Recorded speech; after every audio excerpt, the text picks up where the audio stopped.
mianatra eo tongotrao.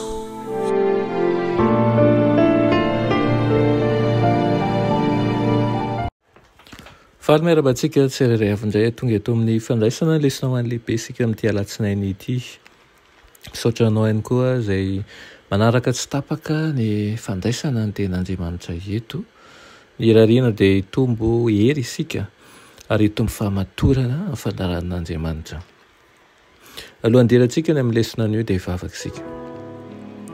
Andriamanitra irainay tsara indrindra mbola vempisaoranao izahay ny amin'ny tombontsoa izay omenao anay. Ny ahafahanay mandray ny hery avy aminao maimaim-poana, atao votsapanay isan'andro, fa mila anao tokoa izahay ary mila mitombo ampinoany isan'andro isan'andro. Ampianaro ihany koa ny isa-tokantrano tsirairay avy mba handray anao amin'ny alalan'ny fotoam-bavaka sy ny fianarana ny teninao, ka ho lohalaharana mandrakariva eo amin'ny fiainanay any ny fisianao. Tonoina sy angatanay minaran'i Jesosy. Amen. Ny lohateny lesona antsika androany dia manao hoe tsara sy marina tanteraka Andriamanitra. Tsy hoe tiany marina ary miantso ny olona ho tia sy hampahantra an'izany fotsiny Andriamanitra, fa asehony amin'ny fomba tonga lafatra sy mahasiorina mihitsy izany mitoetra izany eo amin'ny fiainantsika. Mampianatra antsika ny soratra masina fa feno sy tanteraka ny fahamasinan'Andriamanitra sy ny fahatokiny ary ny fahamarinany sy ny fitiavany. Miasa araka ny fitiavana sy ny marina araka ny rariny mandrakariva izy ary tsy mba manao ratsy na oviana na oviana. Ambaran'ireo toko sy andininy anankitelo manaraka reto izay andalan-tsoratra masina fa mahitsy be fitiavan'Andriamanitra.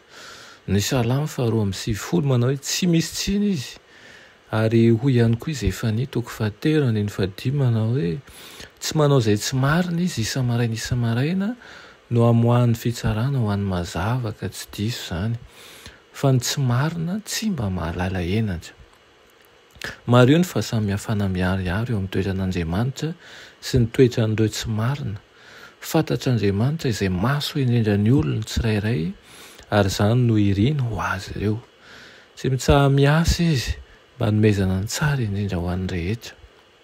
Mpitsara marina ilay Andriamanitsika, ilay Andriamanitry ny Baiboly, ary tsy misy faratsiana mitoetra eo aminy. Izao no ampianarany Jaona 1:5 manao hoe Andriamanitra dia mazava ary tsy misy maizina akory ao aminy. Tsy hoe tonga lafatra fotsiny ny fahatsaran'Andriamanitra, fa lazain'i Jakoba ihany koa fa hoe tsy azo ny ratsy alaim-panahy izy. Mifandray ety dia ety ny fahatsaran'Andriamanitra sy ny voninahiny ao anatin'izany rehetra izany. Maro ny olona manindrahindra fantatra ny fahefana. Andriamanitra kosa na dia mahefa ny zavatra rehetra aza dia amin'ny fomba marina sy be fitiavana ihany no ampiasana izany fahefana izany. Tsy kisendrasendra ny namaliny hoe izaho izy hampandalo ny fahatsarako rehetra eo anatsehanao, rehefa mangataka tamin'i Mosesy izy hoe mba hampahitao ny voninahitra aho. Iriko ihany koa ny mba ho tahaka ny vavaka Mosesy ny vavaka ao anio, ny hoe mba hampahitao ny voninahitra aho ray eo. Dia ho ampitahan'Andriamanitra, hampahitan'Andriamanitra zava-mahagaga isika eo amin'ny fiainantsika tsirairay avy, ka tsy hatahotra, tsy salasala intsony, fa hatoky ny fahamarinany. Amen. Andriamanitra tsara indrindra mbola misaotra anao izay ny amin'izany teninao izany. Dia tahaka izany ihany koa no fanirianay tahaka ilay vavaka Mosesy io, hampahitao ny voninahitra ao izay tsirairay avy ao. Aoka Tompo ho resy ho hita taratra neny amin'izay rehetra ataonay ihany koa, fa efa nandray anao izahay, ka ny fanahinao masina hitaridalana sy hankahiranay ny amin'ny sedra rehetra izay hitiavinay.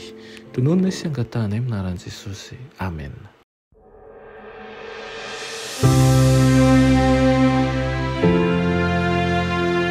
Mianatra eo an-tongotry Jesosy isan'andro.